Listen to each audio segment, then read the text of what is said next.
आज हम पहुंचे हैं सांबा जिले के प्रसिद्ध चींची देवी के मंदिर में, जो पठानकोट से जम्मू जाते हुए रास्ते में एक ऊंची पहाड़ी पर नदी के किनारे पर स्थित है।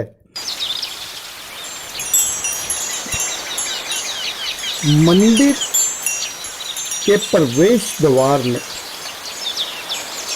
आपको सुनहरी गुंबद और एक बड़ा सा प्रांगण आपका ध्यान आकर्षित करेगा। इस मंदिर में कई छोटे छोटे मंदिर भी हैं जिनके गुंबद सफ़ेद रंग के हैं। बहुत से पेड़ पौधे और ये अंदर जाने का रास्ता। टूर टू टेम्पल चैनल आपको दर्शन करवाता है विभिन्न मंदिरों के। हमारे चैनल को सब्सक्राइब कीजिए और वीडियो शेयर कीजिए। और एक पुरातन सा कुआं आपका स्वागत करेगा।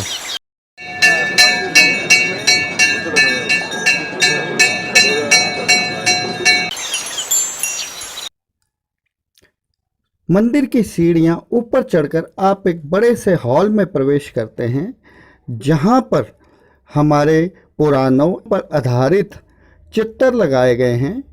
यहां पे आपको विष्णु जी क्षीर सागर में और महिषासुरमर्दिनी के अलावा कालिया मर्दन और राम जी की तस्वीर भी देखने को मिलेगी। यहाँ पर एक सूचना पट भी लगाया गया है, जिसमें कुछ इंस्ट्रक्शन तथा महत्वपूर्ण तिथियों की जानकारी दी गई है। मुख्य द्वार को फूलों से सजाया गया है। द्वार पर माता जी की आरती एवं विघ्न हर्ता भगवान गणेश जी भी विद्यमान किए गए हैं। और ये है माता जी की मूर्ति। मंदिर दोपहर के वक़्त बंद रहता है। 1 से 2 दरवाजे पे माता की सवारी शेर भी विद्यमान है। लंगर की सेवा के लिए यहाँ दान पात्र भी लगाया गया है।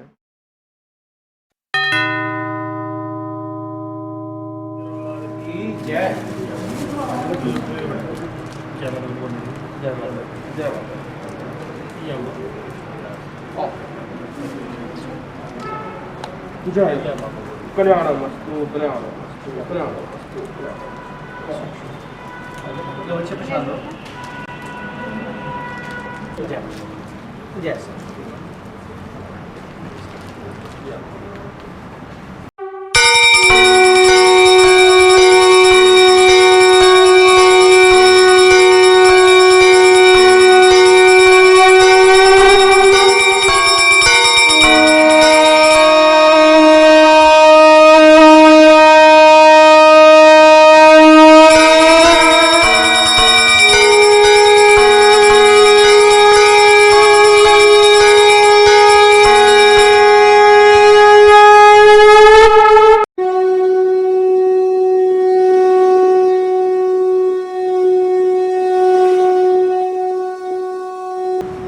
पंडित जी, इस जगह के बारे में हमें थोड़ी सी जानकारी दीजिए। जय माता की जी।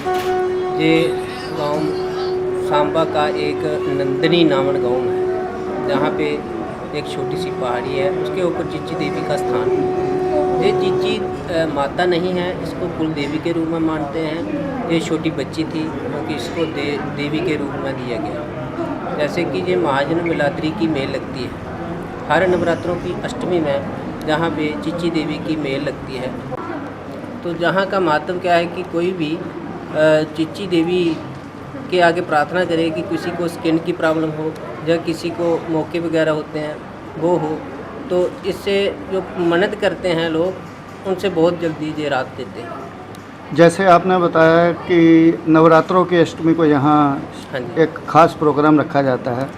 हिमाचल के चामुंडा देवी में भी नवरात्रि की अष्टमी को प्रोग्राम होता है, लेकिन वहाँ रात के 12 बजे 365 तरह के भोग लगते हैं। कुछ इस तरह का भी आप यहाँ पे कुछ ऐसा नहीं है। जहाँ पे जो 6-6 महीने का मकसद ये होता है कि जैसे 6-6 महीने के बाद फसल उगती है, जो फसल होती है वो 6-6 महीने के बाद जो पहला फसल है, उस फसल का कुछ भाग ग्राम देवी को दिया जाता है। हाँ, वो अपनी कुल देवी को दिया जाता है। जैसे यहाँ 2 मूर्तियाँ विराजमान की गई हैं। हाँ जी। ऊपर वाली मल्ल देवी हैं, इसको सुकराला देवी के रूप में मानते हैं। तो ये चिची देवी है जो इनकी भी कुल देवी है, ये मल्ल देवी चिची देवी है। ये सरगंडीय ब्राह्मण हैं, उनकी छोटी बच्ची थी 2-2.5 साल की, वो पानी में डूब के उसकी मृत्यु हो जाती है। तो जब मृत्यु हो जाती है, उसके पिताजी जब उसको निकालने जाते हैं, देखते हैं तो उसकी सिर्फ ये छोटे वाली उंगली दिखाई दे रही थी बाहर। तो उनके पिताजी ने निकाला बाहर। तो उसका डूबने का मकसद ये था कि लोगों के जैसे महाजनों के कुछ लड़के थे, छोटे बच्चे ही थे, तो उन्होंने मजाक किया कि आपके पापा तलाई में डूब गए।